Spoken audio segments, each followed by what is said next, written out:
जय हिंद दोस्तों। जैसा कि पिछले वीडियो में आपने देखा कि मैंने अपना एक YouTube चैनल बनाया है। मैंने उस पर आपसे ये रिक्वेस्ट किया था कि आप मेरे उस चैनल को सब्सक्राइब करें। अगर अभी तक आपने मेरे चैनल को सब्सक्राइब नहीं किया है तो उसको सब्सक्राइब कर दें, जो कि चंद्रकेतु अवस्थी के नाम से है। उसमें मैं अपने जो सामाजिक और राजनीतिक विषयों से संबंधित जो चिंतन हैं उनको ही डालूँगा। तो आज मैंने सामाजिक और राजनीतिक विषयों पर कुछ चिंतन किया है। उस चिंतन को मैं YouTube के माध्यम से आप तक पहुंचाने की कोशिश करूंगा और कमेंट बॉक्स में आप मेरे उस वीडियो में कहाँ कहाँ क्या कमी है या कुछ बिंदु हो सकता है मुझसे छूट जाएं तो उन पे आप मुझसे डिस्कस कर सकते हैं। मुझे भी अच्छा लगेगा, काफ़ी प्रोत्साहन भी मिलेगा मुझे। तो आज बात करते हैं चिंतन के क्रम को बढ़ाते हुए राजनीतिक और सामाजिक विषय की।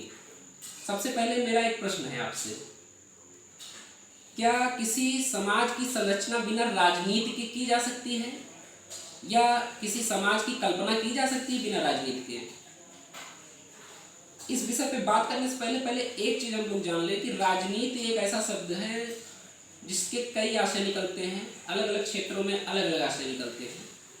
चलिए आज बात करते हैं अपने क्षेत्र अर्थात भारतवर्ष के सामाजिक संरचना के हिसाब से बात करते हैं राजनीति शब्द की। हालांकि अगर आज के परिवेश में बात किया जाए तो राजनीति शब्द का जैसे ही ख्याल आपके मन में आता है तो सबसे पहले तो नकारात्मक भाव आ जाता है मन में, क्योंकि जैसे मंदिर है तो मंदिर में भगवान स्थापित होते हैं, ठीक उसी प्रकार से अगर राजनीति है भारतवर्ष में तो वहाँ नेता है। फिर नेता और राजनीति जैसे ही आपके मन में आता है फिर आपके मन में एक विषय उठता है कि यार बेईमानी, लूट, चोरी वगैरह वगैरह। खैर इन विषयों पे नहीं जाएंगे, मूलभूत जो चीज़ें हैं उन पे आज बात होगी। तो क्या आप किसी समाज की कल्पना बिना राजनीति के कर सकते हैं? मुझे तो नहीं लगता कि कर सकते हैं। और समाज और राजनीतिक शब्द के विषय में बात करने से पहले एक ऐसा शब्द है जो बहुत महत्वपूर्ण है, एक ऐसा बिंदु है जो बहुत महत्वपूर्ण है, उस पर भी हमें बात करनी होगी, पुरुषार्थ। काफ़ी लोगों को पुरुषार्थ शब्द का मतलब नहीं पता होगा, क्योंकि अब तो इंग्लिश मीडियम स्कूल का ज़माना है, हम लोग हिंदी मीडियम स्कूल में पढ़े तो हमें पता है। और जिन लोगों को पुरुषार्थ शब्द का ज्ञान है, ये शब्द जैसे ही उनके मन में आता है उनको एक अंदर से एक ऊर्जा का आभास होता है। वो ऊर्जा कुछ न कुछ जिम्मेदारी से और कुछ न कुछ सामर्थ्य से जुड़ी हुई होती है। अर्थात पुरुषार्थ कहीं न कहीं जिम्मेदारियों को पूरा करने या फिर सामर्थ्य को इंगित करती है। लेकिन पुरुषार्थ का अगर हिंदू शास्त्रकारों के हिसाब से आप अर्थ जानने की कोशिश करेंगे तो समाज की उन्नति के लिए बनाए गए विधानों को ही पुरुषार्थ कहते हैं। अर्थात मानव द्वारा समाज का जिन जिन चीज़ों से उत्थान हो ऐसे बिंदुओं को ही पुरुषार्थ माना गया है। और पुरुषार्थ का काम है मानव और समाज के बीच में संबंध स्थापित करना। एक समाज पुरुषार्थ पे ही चलता है। अब आप सोच रहे होंगे कि इस राजनीतिक और सामाजिक क्षेत्र को मैंने चुना है तो पुरुषार्थ का राजनीति में क्या मतलब है? पुरुषार्थ का राजनीति में भी बहुत बड़ा मतलब है, क्योंकि बिना पुरुषार्थ के राजनीति की भी कल्पना नहीं की जा सकती है। चलिए ठीक है, आज के परिप्रेक्ष्य में ही बात कर लेते हैं।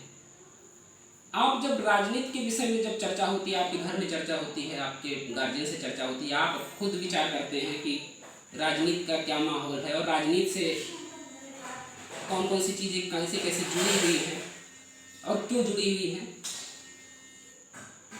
तो आप ये सोचते हैं कि ऐसा क्यों है और इसके द्वारा अगर ऐसा किया जा सकता है तो इससे अच्छा कौन कर सकता है। अर्थात वहाँ कहीं ना कहीं पुरुषार्थ की बात आ जाती है। चलिए नेता की बात कर लेते हैं। जैसे राजनीति है तो नेता है, तो किसी नेता के बारे में आप ये सोचते हैं कि यार ये नेता इतना अच्छा काम नहीं कर पा रहा है, वो नेता अच्छा कर सकता है। कहीं ना कहीं आप उसके पुरुषार्थ पर भरोसा कर रहे हैं। ये अलग बात है कि कहीं कोई नेता अपनी जाति को ही समाज मान के उसी में सीमित रह जाता है, कोई आगे बढ़ता है, कोई पूरे समाज को लेकर चलता है। तो खैर इन विषयों पे नहीं जाएंगे, बात करेंगे सिर्फ और राजनीतिक और सामाजिक विषय की। तो राजनीति एक समाज का हिस्सा है। बिना राजनीति के मुझे नहीं लगता कि किसी समाज की कल्पना की जा सकती है। और पुरुषार्थ का राजनीति में बहुत महत्व है।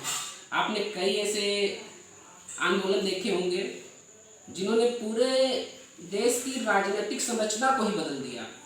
हम जब पैदा नहीं हुए थे तब हम लोग सुनते आते हैं कि एक जेपी जी ने आंदोलन किया था, जयप्रकाश नारायण जी ने आंदोलन किया था। उस आंदोलन को आज भी जो भी आंदोलन करता है या जो भी जमीनी नेता है या जो भी उभरता हुआ नेता है उनको अपना आदर्श मानता है। ठीक उसी प्रकार से अभी कुछ वर्षों पहले एक आंदोलन हुआ था, अन्ना हजारे जी ने वो आंदोलन किया था।